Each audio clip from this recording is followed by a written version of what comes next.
Good morning 10th class. बेटे हमने किया था चेन्स ब्रांचेज एंड रिंग्स, आपका यहाँ से कंप्लीट हो चुका था।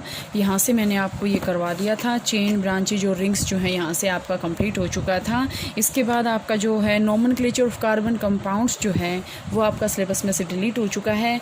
तो होमोलोगस सीरीज जो है एक छोटा सा टॉपिक है, इसको एक बार कर लेते हैं। करने का मतलब ये है कि इसको समझ लेते हैं एक बार। देखें ध्यान से, होमोलोगस सीरीज, होमो का मतलब मैंने आपको 9th क्लास में भी बताया था। होमो का मतलब क्या होता है? सेम। तो होमोलोगस सीरीज आपके पास क्या होती है? You have seen that carbon atoms can be linked together to form chains of varying lengths. कि हमने क्या देखा है कि कार्बन एटम्स जो हैं लिंक हो सकते हैं चेन्स बनाने के लिए एक वेरिंग लेंथ, मतलब कोई छोटी कोई बड़ी चेन जो है बन सकती है। The chains can be branched also, ये चेन्स जो है ब्रांच भी हो सकती हैं। इन एडिशन हाइड्रोजन एटम और other atom on this carbon chains can be replaced by any of the functional group. अब यहाँ से हम फंक्शनल ग्रुप जो है आपके सिलेबस में नहीं है अब की बार, तो हम होमोलोगस सीरीज वैसे पढ़ेंगे। हम इस पैराग्राफ को फंक्शनल ग्रुप वाले को नहीं करेंगे, हम यहाँ से करते हैं। लेट अस लुक, मतलब क्या होता है कि होमोलोगस सीरीज की हम यहाँ से डिफरेंस तो देखेंगे। Such a series of compounds in which the same functional group substitute for hydrogen in a carbon chain is called a homologous series. कि कोई जो है आपके पास है बेटा, सबसे पहले तो देखो नोमेनक्लेचर आपका कटा है, लेकिन 11th क्लास में आपको काम आएगा। तो मैं एक बार आपको फंक्शनल ग्रुप ये बताऊंगी कि हाँ यहाँ से क्या क्या होते हैं। लेकिन इससे पहले देखें कि एक सीरीज होती है होमोलोगस सीरीज, क्या है? एक सीरीज है जिसके अंदर क्या होगा, फंक्शनल ग्रुप जो है सेम होएगा। For hydrogen in a carbon chain is called a homologous series. अब अगर हम देखें बेटा ध्यान से देखो, CH4 and C2H6, These differ by a CH2 unit. Second है C2H6 plus C3H8। देखो CH4 आपके पास गिवन है, यहाँ से CH4 है, इसके अंदर अगर हम CH2 और ऐड कर दे तो क्या हो जाएगा? C2H6। मतलब इसके और इसके बीच में डिफरेंस कितना है? सिर्फ ये डिफरेंस आ रहा है इसके बीच में, ठीक है, इसके बीच में सिर्फ ये डिफरेंस है। तो होमोलोगस सीरीज जो है इसकी मेन आइडेंटिफिकेशन यही है कि वो सिर्फ एक CH2 यूनिट के द्वारा ही अलग होती है, उससे CH2 यूनिट का ही डिफरेंस होता है। अगर हम यहाँ से और बात करें, यहाँ से जैसे अगर हम बात करें C2H6 और C3H8, अगर हम इसके अंदर CH2 ऐड कर दे तो ये क्या बनेगा? इसके अंदर C3H8 बन जाएगा। इसका मतलब सिर्फ क्या है, आपके पास CH2 यूनिट से वो डिफरेंस है। मतलब होमोलोगस सीरीज जो आपके पास होती है वो सिर्फ एक CH2 यूनिट से ही डिफरेंस होती हैं। तो यहाँ से आपके पास आएगा बेटे, what is the difference between the next pair propane and butane. अब देखो प्रोपेन आपके पास क्या होता है? अगर हम यहाँ से बात करें, प्रोपेन आपके पास क्या है? Propane alkane CnH2n+2, propane C3H8 यही है। और दूसरा क्या पूछ रखा है इसने, कहाँ गया? ब्यूटेन का फॉर्मूला क्या होता है? C4H10। अगर हम इसके अंदर CH2 यूनिट ऐड कर दें तो आपके पास क्या बनेगा? C4H10। मतलब क्या है कि ये दोनों क्या हैं? होमोलोगस सीरीज के मेंबर हैं। Can you find out the difference in molecular masses between these pairs? Similarly take the homologous series for alkene. हम अल्कीन की भी लेंगे। The first member of the series is ethene which we have already come across in section this. What is the formula for ethene? Ethene का formula क्या होता है आपके पास? C2H2 यही होता है, C2H4 यही होता है, C2H4। What is the formula of ethene? The succeeding member have the formula।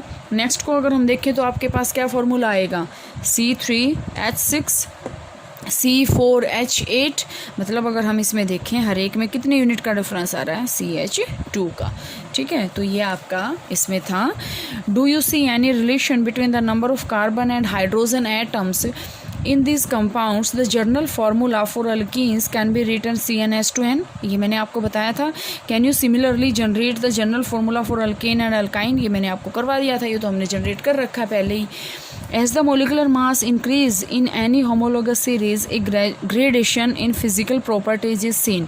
मतलब जैसे जैसे हम homologous series में आगे बढ़ते जाते हैं, molecular mass increase होता जाता है, फिजिकल प्रॉपर्टीज़ के अंदर क्या हो रहा है? ग्रेडेशन हो रहा है, मतलब वो अप या डाउन जा रही है, अप मतलब ग्रेड पे जा रही है, ठीक है, अप हो रही हैं। This is because the melting at boiling point increase with increasing molecular mass. ये सिंपल सी बात है बेटा कि जितना साइज़ बड़ा होएगा उतना ही उसका मेल्टिंग और बॉइलिंग पॉइंट क्या होगा, ज़्यादा होगा। क्यों? देखो, अगर हमें ये कहें 1 किलो चीनी को मेल्ट करना है हमें, तो वो जल्दी हो जाएगी, लेकिन अगर उसी की जगह अगर हमें 15 किलो चीनी दे दे, मास बढ़ गया ना उसका, तो इसका मतलब क्या है कि वो क्या हो जाएगा उसके अंदर कि उसका जो है उसको मतलब तोड़ने, उसके मॉलिक्यूल्स को ब्रेकअप करने के लिए हमें ज़्यादा जो है टेम्परेचर देना पड़ेगा। But the chemical properties which are determined solely by the functional group remain similar in a homologous series. कि इस होमोलोगस सीरीज़ के अंदर केमिकल प्रॉपर्टीज़ तो वही रहेंगी। अब जैसे अगर हम बात करें अल्केन की, अल्केन का फॉर्मूला क्या होता है, CnH2n+2। हर एक में CH2 यूनिट ऐड होती जाएगी, लेकिन फिजिकल प्रॉपर्टी तो सबकी अलग अलग हो जाएंगी, लेकिन केमिकल प्रॉपर्टी सबकी सेम रहेंगी। मीन्स अल्केन की जो प्रॉपर्टी है वो ही रहेगी, उसके अंदर कोई डिफरेंस नहीं आएगा, ठीक है। तो इसके बाद बेटा ये आप होमोलोगस सीरीज करेंगे। फंक्शनल ग्रुप में एक बार और आपको यहाँ से बता देते हो कि फंक्शनल ग्रुप होते क्या क्या हैं, ठीक है। फंक्शनल ग्रुप आप देखें, यहाँ से आपके पास 4 फंक्शनल ग्रुप हैं सिलेबस में, आपको नहीं करने वो, लेकिन आपको फिर भी वो पता होना चाहिए कि वो होते कौन कौन से हैं, ठीक है। जैसे आपके पास फंक्शनल ग्रुप बेटा कौन कौन से होते हैं, एक होता है आपके पास अल्कोहल, अल्कोहल को हम शो करते हैं OH से, ठीक है। दूसरा आपके पास आता है एल्डिहाइड, एल्डिहाइड को हम जो है यूज़ करते हैं CH और डबल बॉन्ड O, ठीक है, CH डबल बॉन्ड O। इसके बाद आपके पास आता है बेटा कीटोन, कीटोन का फार्मूला आपके पास क्या होता है, C डबल बॉन्ड O। अब ये मत सोचना कि सिर्फ C डबल बॉन्ड O एक ही बनाएगा, यहाँ भी इसने दोनों तरफ बॉन्ड बना रखे हैं, यहाँ भी बॉन्ड बना रखा है इसने।